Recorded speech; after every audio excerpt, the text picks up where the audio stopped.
All right, welcome everyone to the AATN seminar today. Our speaker today is Björn Sandstede, who will talk about pattern statistics and model comparison via topological data analysis. The floor is yours. Yeah, thank you. Thank you so much for the invitation. It's really great to be here. I should also say that I'm a little self-conscious because I'm not really working on topological data analysis in the sense of developing theory. I'm really using it. So I'm a consumer and not a producer.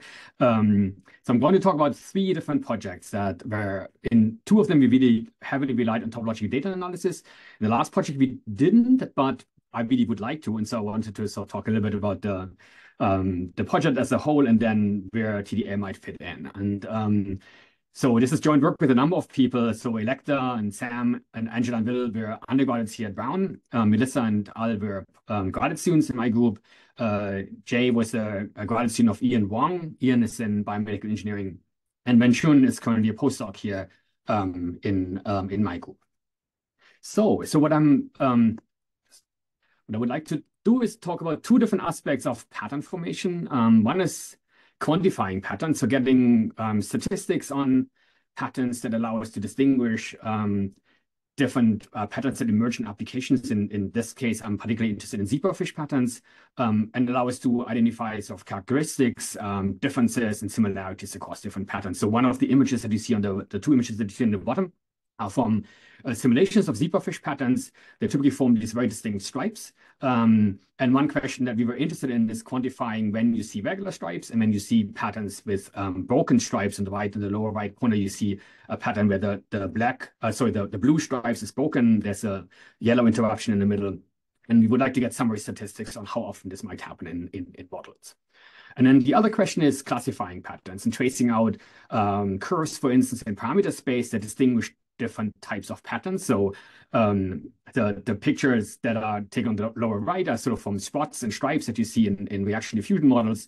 They occur for different parameter values. And what I'm interested in is sort of finding methods and finding approaches that allow us to, first of all, distinguish these patterns automatically without looking at them, and then finding ways to separate or identifying curves that separate these different regions where one or the other one is prevailing. So I'm going to start with the zebrafish.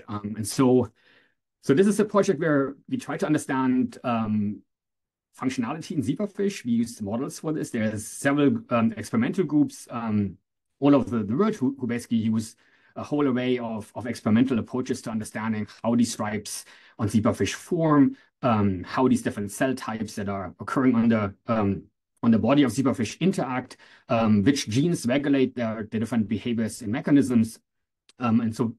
So what we're taking is sort of a modeling viewpoint and trying to see what mathematical models can contribute to that. So zebrafish are these small fish, 3 to 4 centimeters long. They have these stripes that form on their body. They're done by pigment cells. There's typically at least 3, depending on how you count, 3 to 5 different cell types. There are these black melanophores. There are yellow xanthophores. And then you see this kind of silverish, bluish structures in the background. They're also formed by individual cells that are called iridophores. So what we're interested in is ideally inferring mechanisms of cell interactions from a model and using the model output to differentiate different mechanisms. We're interested in quantifying pattern features, either to validate models or to identify and optimize parameters. And we're also interested in quantifying variability within and across species and models. And so the way that we're doing this is using an agent-based model that models every single cell by its center of mass. These cells can move around. That process is essentially done by deterministic movement. They can also be born, they can die, they can differentiate. And these are typically stochastic processes that are happening on top of the movement. So basically, these cells may move for a time, then there's a stochastic process that jumps in, that basically creates a cell. Well, one cell dies, it differentiates, and then this entire process reiterates. So instead of giving you sort of the entire model rundown, let me give you one simulation. So this is a sample output. We're starting with this line of iridophores in the middle, in the center of the patterns, and then lots of randomly spaced cells throughout the entire embryo. And then as time goes on, that sort of initial pattern generates regularly formed stripes, as you can see here. And so this is a pretty good zebrafish pattern, or corresponds really good to what you see on actually zebrafish. The stripes are relatively well formed. They're relatively straight. But as you sort of repeat this process, there are lots and lots of, I mean, because of the stochasticity, there are lots of variations. And what we are interested in capturing the number of stripes, stripe breaks, and would like to sort of quantify that. So really the goal is, for instance, count stripes or maybe spots. What I'm showing in the lower left is a mutant, where instead of seeing regular spots, you see, regular stripes, you see broken up spots. We want to measure the stripe width, their straightness, and we also want to capture pattern-forming events. So for instance, when a new stripe is forming or when there are breaks in stripes that occur. And so ideally, this would be automated. Typically, we have to run thousands of simulations for a given parameter set. There should be data-driven. Ideally, that would be suitable both for models, but also for data extracted from images. And they should work across all scales. And so there's two approaches that we're going to take that are sort of complementary. One is TDA, the other one is alpha shapes. And so I'm going to talk briefly about each of them and then apply it. So I don't think I have to go through this for a lot of time. So that's a briefly rundown on TDA. So basically, you start with a set of finitely many data points, and we're interested in inferring something about the underlying topology. So we think about these data being sampled from an underlying manifold, for instance, and we're interested in engaging sort of what the topology of that underlying manifold might look like. And so the way that TDA works is that you take, instead of looking at the individual data points, you place a ball of radius r at each data point, take the union of these balls, and look at the underlying topology. So counting the number of connected components, the generators of closed loops, and then higher dimensional equivalents as the radius changes. And then these diagrams are typically, the results are typically captured in various different ways. So what I'm showing here is a persistent diagram where on the x-axis, the horizontal axis, you see the coordinate basically reflects when a certain feature emerges, and on the vertical axis when it disappears. And so again, initially you have as many connected components as you have data points. And then as soon as these walls begin to emerge, connected components disappear unless there's only one single connected component left.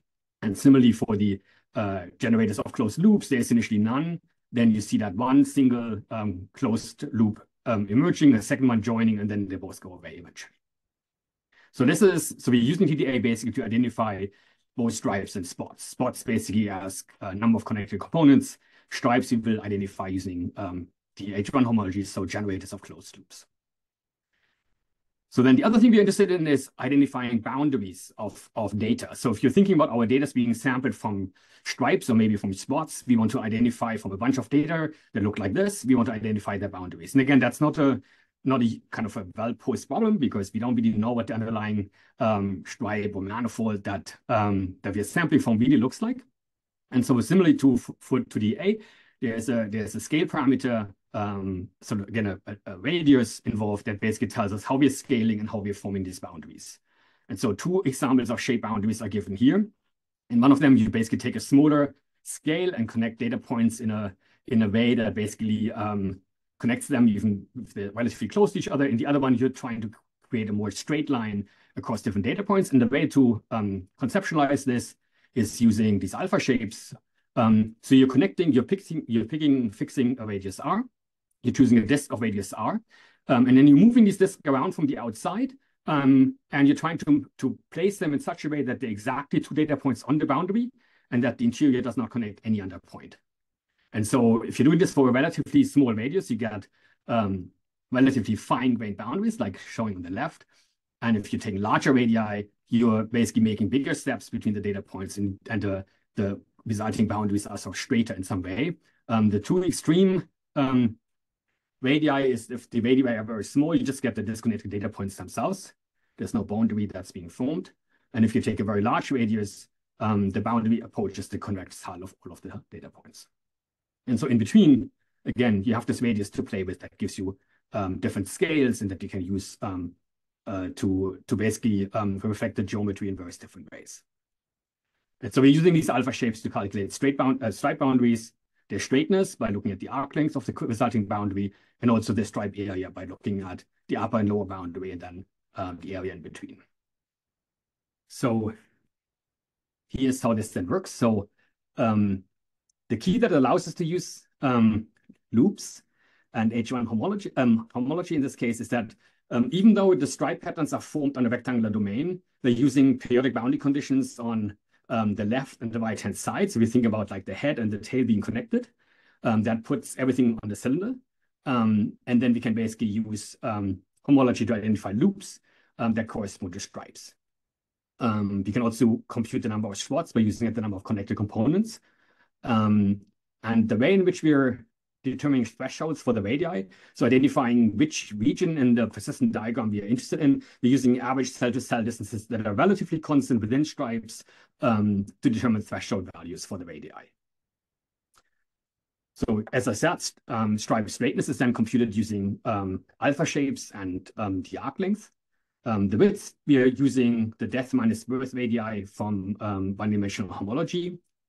And then we can also use similar approaches to computing spot sizes, centers, and roundness scores by using single linkage hierarchical clustering on the data points, informed by the number of connected components that we already have identified previously, and then using, for instance, quotient of PCA eigenvalues to define the roundness of spots. So we have this sort of various different ways. Then once we know the number of connected components for the range of radii that we're interested in, and similarly the number of loops, then we have various different ways to clustering and then getting quantitative measures like stripe width and stripe straightness, roundness, spot size, spot centers, etc. Out of this.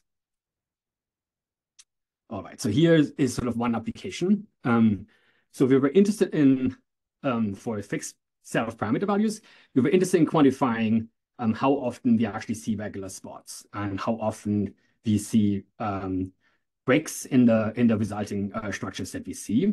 And so this is basically done using TDA and looking at the number of stripes as a function of the number of simulations we do. We see that approximately 85% of the time we see perfect stripes forming. And then in about 10% of the cases, we see breaks in the yellow stripes. And then a very small percentage of 4% where we see breaks within the black stripes, and then an even smaller percentage, 2%, where we see breaks in both. So this allows us essentially to, so as a sample illustration, run a large number of simulations and getting summary statistics about the patterns that you observe. And so now what you can start doing is you can do similar things for more quantitative measures. You can start comparing different models, different parameter sets. Ideally, what we would like to do is comparing this with experiments, and then really coming up with ways to use this for model inference and parameter inference. So we have done a little bit of this, but not a whole lot. So what you can also do is you can look at how the cutoff radius for the birth radius that we choose, how that affects these results, these percentages. So again, we have all of these counts, all of these Becky numbers for a whole range of birth radius that we can use as a cutoff. So depending on how we are choosing the cutoff, we are measuring this in multiples of cell-to-cell distances. We can see how much these percentages change, and you see that from probably about like 1.5 cell distance to like 6.5 cell distances. These percentages are approximately constant. They vary a little bit, but not a whole lot. So that gives you an indication for how robust these features are. So the second application is a model comparison. So we picked 3 different sets of parameter values. The first one is our original parameter set, and then we changed the length scale parameter in the model to create a new model, and we also changed the attraction of 2 of these cell types to each other to give a third model. And what we were interested in is trying to see, like, can we actually distinguish using the model output? Can we distinguish these 3 different models? And so here's sort of 3 sample computations. On the left is the original model. In the middle, you see that there are many, I mean, at least in this simulation, you see that there are more breaks in the yellow stripes, and also that the yellow stripes are thinner and the black stripes are thicker. And then the converse is true for model C, where the yellow stripes are much thicker and you have more stripe breaks in the black stripes. And the question is, like, if you're running thousands of simulations, and can you use this approach by a TDA to distinguish these 2 different models in a statistically significant way? And it turns out that for 2 of the 3 cases that I show you here, you can do that. So on the left, you see histograms of the dark stripe break, the dark stripe width. In the center, we do the same thing for yellow stripes. On the right, we're looking at straightness of stripes. And what you can then do is you can do like a Kolmogorov-Smirnov test to see whether the difference between the histograms is statistically significant. And for the two left cases, so the width essentially, it is, while straightness is not good enough to distinguish these two different models. So this is sort of an application where you can use this approach to basically distinguish different models, in this case, different mechanisms that might be involved in how these different cells interact with each other, using the output and using this pipeline. All right, so what I talked about so far was basically using a supervised learning approach, if you will. We were interested in very specific features, stripes and spots.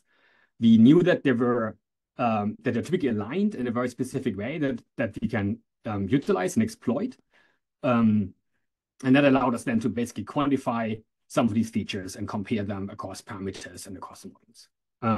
So there's a number of other situations where that also involve heterogeneous cell populations where there's no directionality involved. So it's less clear how TDA or how features that you are interested in could be captured and then compared. And so this was the project where we then sort of moved on to using unsupervised classification of spatial patterns, again, based on TDA. So the difference is really, instead of really looking at very specific features and measures that we can use, we try to use an unsupervised learning approach that is based on TDA, but where we basically use clustering after we carried out TDA to hopefully identify and distinguish different types of patterns emerging in these models. So the model that we're using is a heterogeneous cell population, two different cell populations. They interact, they basically are driven by cell propulsion. So we have sort of a characteristic time scale. They move in a certain direction randomly chosen during that time interval. Then they pick another randomly chosen parameter, the direction, move in this for the same amount of time, and then just begin to move. And at the same time, they see an adhesion force both between like cells and not alike cells. So there's essentially three parameters in this model. The adhesion between similar cells. So we have orange and blue cells. So that gives us two parameters. And then the adhesion between cross-type cells. And so on the lower right, you see four different simulations, four different parameter sets, where you see very distinct and very different type of patterns emerging. And in contrast to the case of zebrafish, I think it's clear by eye that they all look different, but it's not really clear how you would classify them and how you would quantify that they're different, or to what extent they're different, or to which extent they're similar. So the idea now is really to use TDA again, both zeros and the first Betti numbers, and then trying to find ways to use unsupervised learning to classify patterns. So here's sort of some of sample computations and essentially like a phenomenology of different phenomena and different patterns that you see. So what I'm showing you is four different values of the cross-species adhesion force. And then the planar system that's shown in each corresponds to the two different remaining adhesion forces between like cells, so orange to orange and blue to blue. The underlying setup is, and that's the reason why these diagrams are not symmetric, is that we have more blue cells than we have orange cells, so 60% versus 40%. So there's no symmetry inherent in that system because we have more blue than we have orange cells. There's also no cell proliferation, so the number of cells stays the same. And so what you see is that when we have small adhesion forces, then cell propulsion dominates, as you would expect. When you have large adhesion force, then the largest force among all of these different force parameters basically dominates the pattern process. So we can basically start manually trying to understand like what the different shapes might be. And then the goal is to use unsupervised learning to capture to what extent an unsupervised learning process would capture and reflect these differences in the cell patterning process. And so here's sort of the result of one of them. So we used a number of different approaches. I wanted to talk about this one. That's using an autoencoder. And so in the upper left, you see an autoencoder embedding of running in this case, this is zeros and first Betty numbers on both orange and blue cells, then embedding the resulting data for, like, again, a large number of simulations into the plane. The color coding is based on our manual annotation of different patterns emerging in the different regions in parameter space. And you see that they seem to cluster visibly well. There are a few distinct clusters. There's also a more continuous cluster in the upper left, but you still see sort of a distinct type of variation of how the patterns that we annotated by hand, how that is reflected in the unsupervised learning approach. On the bottom, you see a comparison with ground truth. For each of the 3 parameter values, which we chose them, we can see which of these parameter values reflect to which points in the autoencoding embedding. And you see that again, that reflects reasonably well the different scenarios and the different regions in that 3-dimensional parameter space that leads to different patterns. And so what is interesting is that when you're looking at the accuracy, there's 3 different approaches, or well, actually 9 different approaches that we took. We can use that only the number of connected components, H0 homology. We can do this separately for just the orange cells, just the blue cells, or both of the cell types together. We can do the same thing for H1, or we can use H0 and H1, and then again separately for orange, blue, and both together. And you see that generally the orange, focusing just on the orange cells, is far less accurate in terms of the results than focusing on the blue cells, and that the strongest results are really obtained by looking at both together, which is kind of not unexpected. But what is also interesting is that, and that was not clear to me, that if you use both cell types, then the first Betty number is actually outperforming slightly using just zeroth homology. And if you use both together, then that improves a little bit, but not that much over the first Betty number. So that is what we did here. So just very briefly, the pipeline. So we basically choose different model parameters. We solve the equations. We build feature vectors based on this, and there's different ways to do this. We can use order parameters, which I didn't really talk about. For instance, in images, this is what the results are that I showed you. We can also encode homology by persistent curves. And then we also have our ground truth. And then for the 3 numerically computed feature vectors, namely order parameters, persistent images, and persistent curves, we can then use dimension reduction. And the one that I showed you was autoencoders, but we can also use PCA or use nonlinear embedding methods like UMAP or FATE and compare them. And in all of these cases, they actually do reasonably well. PCA doesn't do quite as well as the others, which is, I think, expected. But the main takeaway for me was I was kind of surprised that it works so well. I did not expect that. And so I was kind of, for me, it was surprising that it actually works so well. And that bodes well kind of for a future project that I'm going to talk a little bit about at the end, where we want to apply this to experimental data. All right. So then the last thing I want to talk about is sort of newer work with Wenjun and Sam on tracing transitions between prevailing patterns. And there, we didn't really use TDA in this case, but I really would like to do this. I think that could improve the results that we have. But I'm just going to focus on different type of feature functions. So this is basically focused on, again, pattern formation, in this case, in reaction diffusion model. So I'm just showing you the Brasileiter model. It's a 2-component reaction diffusion model that models chemical reaction, the schema reaction. And so you have 2 different parameters, A and B. And depending on how you choose them, you get different types of patterns. So when A is very large, B is relatively low, you see a homogeneous state, no pattern is forming.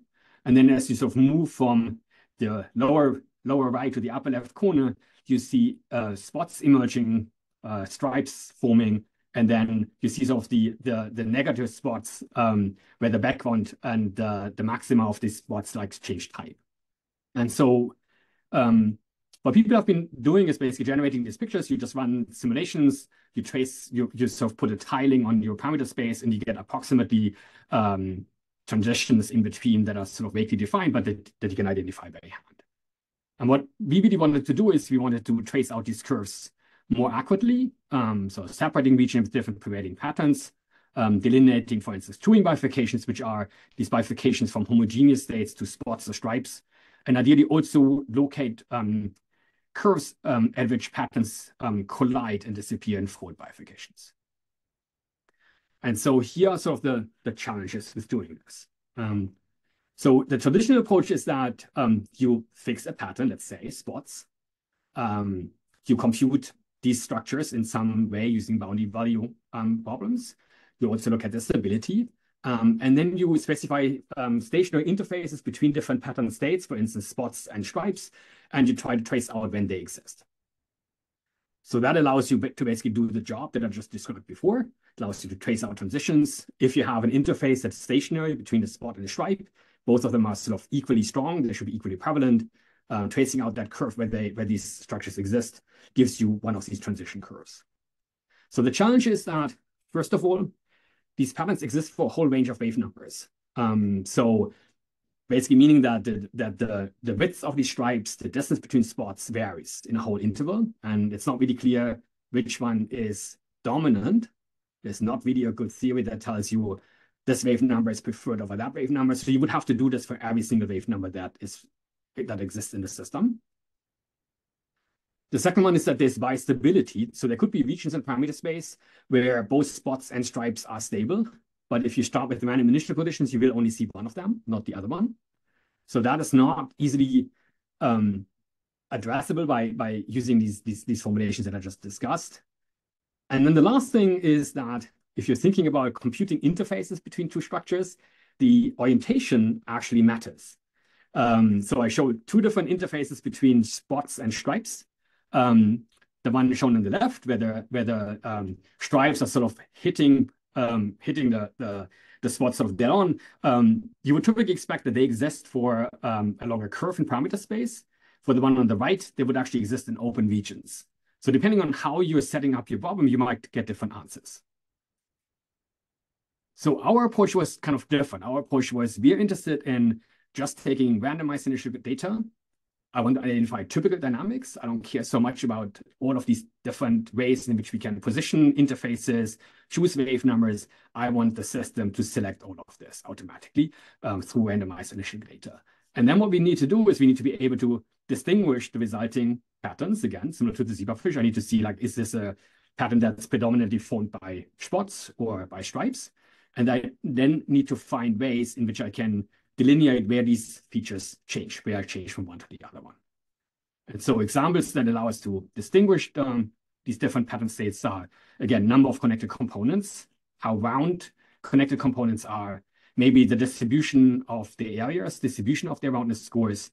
And so these are the type of features that I'm interested in. And in this case, you see sort of a sample computation where we traced out a curve that corresponds to different prevailing patterns, spot in the upper left, stripes in the upper right, and we're using roundness scores. And you see sort of two different histograms of the roundness scores of these two different patterns that I shown here. And you see that these histograms look very differently. The main question now is, how can I use the difference? How can I quantify this? And how can I use this to trace out where this difference between these histograms becomes maximal, so meaning that I have a transition curve that I'm interested in.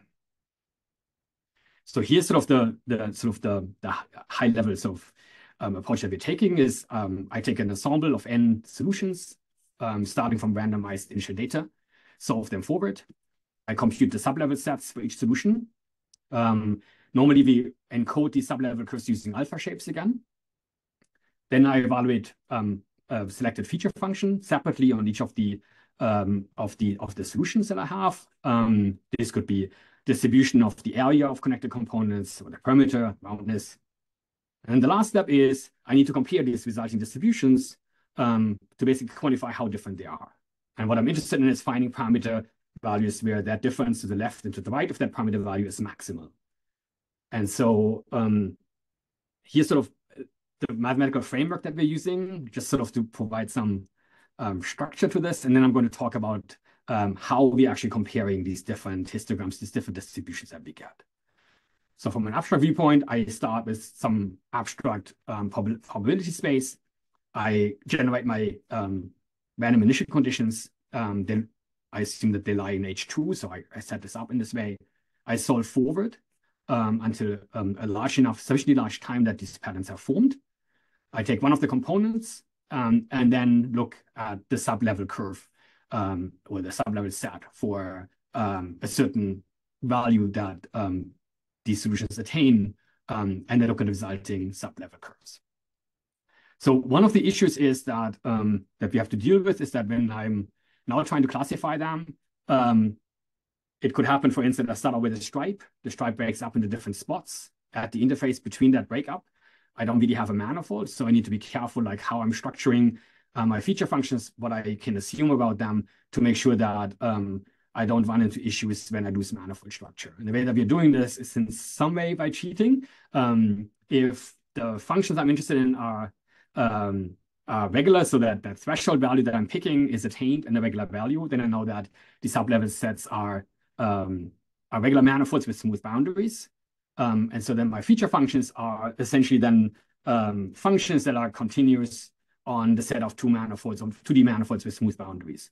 The main way in which we're sort of trying to remove situations when C is either not attained or not a regular value is by making the assumption that the set of initial data for which we're not ending up with manifold structures in our sublevel set has measure 0. And that is that my expectation is that this is typically true. This is difficult to prove. But normally this should only happen for a co-dimension 1 set in omega. And so once I have this, then I can basically use functions that map regular 2-dimensional manifolds with smooth boundaries into some metric space that are continuous. And those functions I can then use to quantify my statistics, and then I can start thinking about the distribution on the set of probability measures on Z, and can start thinking about like how can I compare them, right? So my pattern statistics is then the push forward measure. I take the measure on my probability space omega, push this forward under this entire process. I get a measure on my probability space, on the probability space of my feature space Z. And that distribution basically, which essentially gives me the distribution of feature values, feature files on an ensemble of randomized initial data. This is sort of the object that I can then start using for my continuation. So the main thing that I need to do is, if I have a measure like this for one parameter value, I have a different measure for a second parameter value, I need to compare those. And so for this, we use, so maybe one more thing. So maybe just talking about a few examples of feature functions that we are picking. They're all kind of informed by the observation that these patterns that we're interested in are primarily spots and stripes. So the first one is, as I said, you can just look at the number of connected components. So in this case, Z would be just the natural numbers, and our distributions would just be histograms on the space of natural numbers. We can use the area distribution, so I can look at all of the connected components of my sublevel sets. For each of them, I compute the area, so that gives me a distribution of areas. So my feature space is the space of probability measures on some open interval or a closed interval that reflects the areas that can be attained. And I can do the same thing with roundness scores. So for instance, I can look at the area divided by the parameter squared, which gives a pretty good measure for how round, how close to a disk the connected component is. And then I would, each feature value, each value, sort of each feature function evaluated at a specific pattern would be, again, a probability measure on a plux. So in all of these cases then, my pattern statistics maps parameter space into the probability space on those feature spaces that I had. And now what I need to do is I need to understand how I can compare them. For this, we use Wasserstein distances. So they're basically coming from optimal transport. So optimal transport is basically a way of trying to understand coupling matrices or associations, maps between different probability distributions. So in the original setup that goes back to Monge, that were sand piles that you wanted to move into each other. So imagine you have two sand piles, blue particles and red particles, and you want to move one to the other one in an optimal way, so that some cost function, let's say the distance that each particle is moved, that is minimized. So gamma is basically a map that tells me I take blue particle I to red particle j. Cij is the cost of moving I to j. Let's say the physical distance I would move that particle. And then what we want to do is I want to look at all possible permutations if you have the same number of particles. So all possible maps, gamma, that are bijective, that map blue to red particles, so that the cost function, the overall cost of mapping these particles into each other is minimized. So I can think of gamma as basically telling me the best possible, or the minimizer of that as the best possible cost-effective way of moving the blue sand pile to the red sand pile. And so typically then I get a matrix that basically tells me so that gamma ij is basically 1 if particle I is mapped to particle j and 0 if it's not. So this is not a very good way of, so existence, uniqueness, well-posedness is very complicated for these type of problems. So as soon, for instance, as the number of particles is not the same, it's not clear how then generally you wouldn't really have a minimum.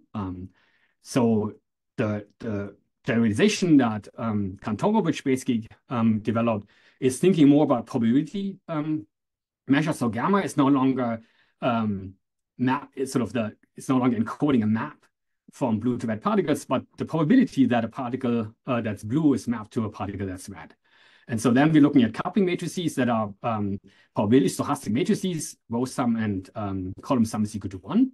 And then look at a generalization of the cost function that I just wrote down that basically looks at joint distributions on the blue and the red particles that are constrained by the marginals. So some probability measure on the blue and red particles that you would like to preserve as marginals, and then you minimize an overall cost function, typically a distance, again, on the space that you're interested in. So this is basically a very systematic way of defining optimal transport or formulating and then solving optimal transport problems. The interesting aspect from our viewpoint is that the solution, the minimum of a given optimal transport problem can be interpreted as a distance between the two marginals that you impose. So if I think about imposing a marginal mu on the blue particles, a marginal nu on the red particles, then the minimum of that optimal transport problem of the cost function, that it actually defines a distance, the Wasserstein distance. And so what I can then do is we can use, if you have two different distances coming from our feature functions, I can compare them by computing the Wasserstein distance between them, and then use that to quantify how close or how far away they are. And the main vehicle that allows us to do this is that based on this mathematical framework that I described briefly before, the pattern statistics is actually continuous. So the map that takes a parameter value and maps it into this probability feature function statistics is continuous in the Wasserstein distance. And so I can now start tracing out points in parameter space where at adjacent parameter values, that distance is maximal. Right, so here's sort of the underlying algorithms. I'm picking a parameter value. I'm going a little bit orthogonal to the curve that I assume I already have a good idea where it lies.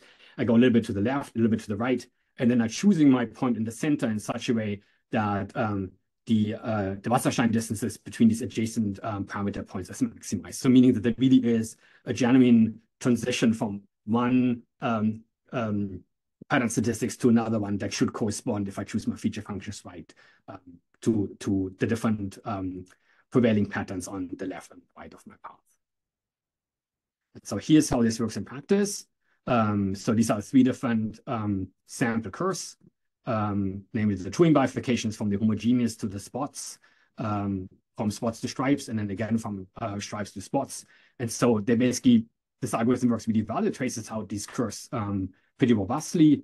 You can compare, at least for Turing bifurcations, in this case, there's an analytical formulation. There's a formula that you can use. And so our numerical curve basically traces that analytical curve pretty well. You can also look at different feature functions and see how that affects, how the choice of feature functions affects the bifurcation curves that you compute. And by and large, with some exceptions, in this case, the roundness score is not as great as the other two. They trace out the same curves. So it's a pretty robust approach that, at least in this specific model, does not depend very much on which feature function you pick. And then you can do similar things for spiral waves, where you have structures that move around, trace out different tip patterns by their propagating. And again, you can use the same approach to basically distinguish where these transitions occur. So with this sort of just briefly sort of next steps. So the feature function that I used then for the last project were not based on topology. I really would like to use or explore whether particularly Betti numbers for the first Betti number can be used to do bifurcation tracing for tip trajectories for spirals. I'm also really interested in something that that it was easy to do for the zebrafish because we could go to a cylinder. So then on the cylinder, we have a very clear way to sort of identify stripes with loops that are captured by homology. In general, this is not the case. So these stripes might not hit the boundary. Some of them may, others may not. So I would like to explore whether there is a way of comparing. So how many spots hit the boundary, which ones do not, using relative homology stuff to capture this. But that's really kind of a very vague idea at the moment that I don't really know how to do. The last thing I wanted to sort of briefly mention is parameter identification. So one goal with all of this is also to do the inverse problem. So instead of finding parameter values where prevailing patterns change, is if I have an output, can I identify which parameter values this output came from? We did this with using 5 different feature functions and then a majority vote amongst them. That works well for identifying single parameters. It works really badly for 2 parameters. And so that's something I would like to understand better for why and whether there are ways to improve this. And then the last thing that we are really interested in is moving on to experiments. So for zebrafish, we use some high quality images that we got from Nissa and Volhard's lab, where we can actually digitize the data and then use this approach to quantify. The problem with this is that there's very few of these images available, so of the order of 100, and that's not good enough to generate statistics. They have thousands of more low quality images, but it's not really clear how you could use those. And then there's other problems, for instance, for wound healing, epithelial cell movement, trying to understand clustering and adhesion in those cells. And then there's a very interesting application that we would like to pursue on xylem vasculature in plants, where you have this kind of pipeline structures in plants and woods that transport water. And so you have cylinders, and then there's very, very clear periodic structures, reinforcement structures on these tubes that are very regularly spaced, but where René Schneider, who did some of these experiments, believes that the spacing, so basically the structure of these reinforcements plays or reflects some of the genetic mutations that they observe in these plants. And so finding ways to use TDA to capture those and compare them is sort of also another step that we want. And with this, I just wanted to thank all of my collaborators and thank you for listening. Thank you very much. What a great, wonderful talk. So please, let's all unmute and clap.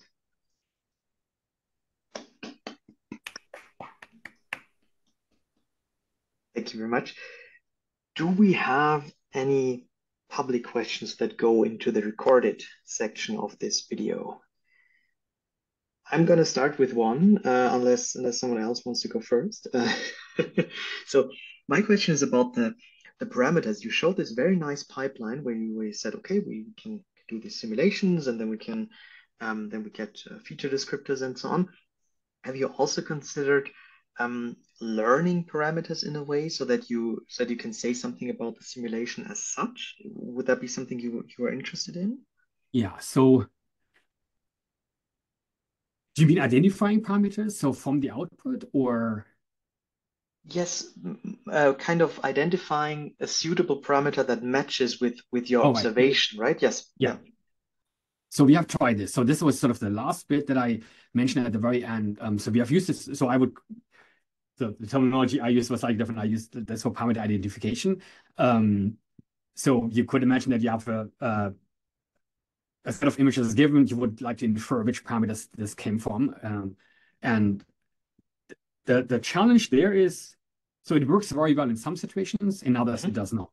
And I think the reason why it doesn't work always is if there are it could be that there's a whole, for instance, you have two parameters.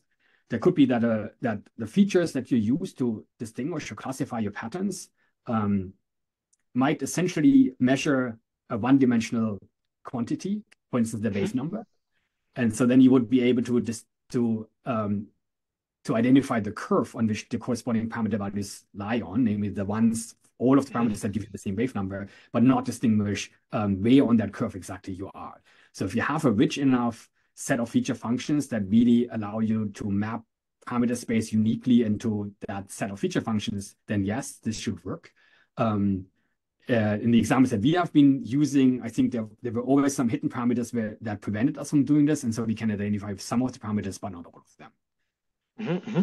Okay, very, very interesting. I think this is really, really exciting, and it's to be honest, it's one of my favorite applications of TDA now. So okay, I think I'm going to pass the baton on to Henry, right? Sure, yeah, I'd like to ask a question. So I really like this strategy of how you found these curves separating parameter space, sort of clustering the different results of the experiment. It's this nice setting where you almost have a space, the plane with two different metrics, the standard metric, but then you have this Wasserstein metric. So I was curious, if parameter space were sort of divided with a triple intersection or a quadruple intersection, or maybe if one region was a circle separated by the other region, would your curves or a variant thereof be able to find these regions, you think? Yeah. So in the sense, if you have so the method doesn't really, it's a local method, right? So assuming you found a point that separates and ideally the tangent or the secant at that point, so you have a direction, then it would just begin to trace it out. And so if the curve is closed, you would just come back to the same point. There's no problem with that. If there's a T-junction, then I'm not really, so it would definitely, so actually in the spiral waves, it's sort of is an example of this. If you're coming from this side, you would move, and then it probably really depends very strongly what the different patterns look like and what your feature function is at that point. Whether it might just stop, trace back on itself. It might move onto one of the sides of the T and move on. So then it really depends on like what you're measuring, what the feature function is. But that would be, and then similarly, if you're moving across on the top part of the T, depending on what the feature function measures, you might just move through, or you might stop and go back on itself. Right. But if you search enough, you'd find all three legs, and then when they meet, it sort of doesn't matter which way you turned. Actually. Yeah. Very nice. Do we have any other public questions? Yeah, I have a basic question. So early in an early slide, you mentioned that you could measure spot roundness using PCA, or maybe I didn't understand. So could you elaborate a bit more, because I didn't understand that. Yeah. So basically, once we have the number of connected components, we can use single linkage clustering to identify all of the cells that belong to like a given connected component. So we basically, so assuming that they're well separated, we would identify that. So we have a set of data points. I can then use PCA to those data points. So I get basically an approximation of that cluster of cells using an ellipsoid. And then the idea is that the ratio of the eigenvalues, so of the major axes, should tell me how close that cluster is to being a disk versus something elongated. That's not exact, right? So you could imagine that you have like a cross, then it would still give you like it looks like a perfect disk, even though it clearly does not. But as long as your data points have thank you. Sure. Any other questions for Björn? Sure, I'm gonna continue with a brief one. That's of course the computer science / machine learning question. So how big are these data sets? How do you run into any scalability issues with TDA? Because it's really amazing to see this all work and to see put together. Maybe you could comment a little bit on this. So we run into issues with the zebrafish model. So we typically have typically have about 5,000 cells in each simulation. So 1,000 simulations with like the 6,000 cells. The bottleneck is TDA for this. It's not a simulation. So it's doable, but it takes like a day, 2 days to run the TDA on like 1,000 simulations. And so then pushing it to like, let's say 10,000 simulations and pushing it further at some point, like it's just too long. So that was one point where we really run into issues. So it's less of an issue for the other project I talked about, primarily because for the reaction diffusion model, you don't really have that, you don't need that much accuracy to solve these PDEs. It's relatively straightforward because you have a mesh on which you can compute all of these sub-level sets. We never really encountered any bottlenecks there, but for the zebrafish model, we definitely did. Okay, very interesting. Oh, sorry. Do we have another question? Yes. All right. Yes, Bjorn, back to Henry's question. Are there regions where are there patterns which are rare but still stable? So when you're trying to identify a T-shaped intersection, one possibility would be that you have a small region and I might imagine something like a triangle, and you're coming into it and the triangle looks like a T, but inside that you have some particular behavior, rare, but still stable within that region. Right.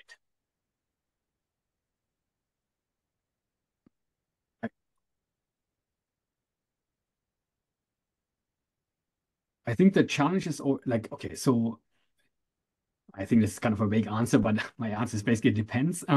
So I think I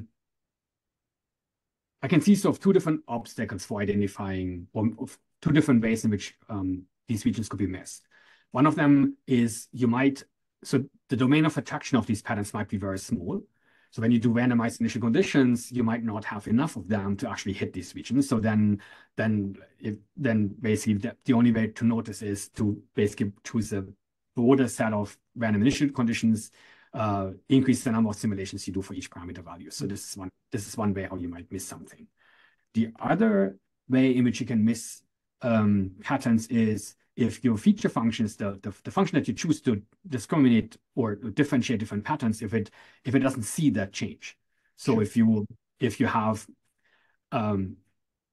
spots that are aligned in rectangles, or you have spots that are aligned in squares, the feature functions I talked about, none of them cares. So you would not see a difference. So if you care about that difference, then you would have to design a feature function that basically allows you to differentiate between those. And so I think the other way really is that your feature function is not capable of distinguishing them. Sure. So, but I think everything else, if you reach these patterns, if the feature function is able to distinguish them, and you have enough, if your step size is sufficiently small that you see these changes, then I think you should be able to trace out, any region that you're interested in. In principle. Yes, sure. Good. Thank you. Very nice. Thank you very much. Do we have any other questions?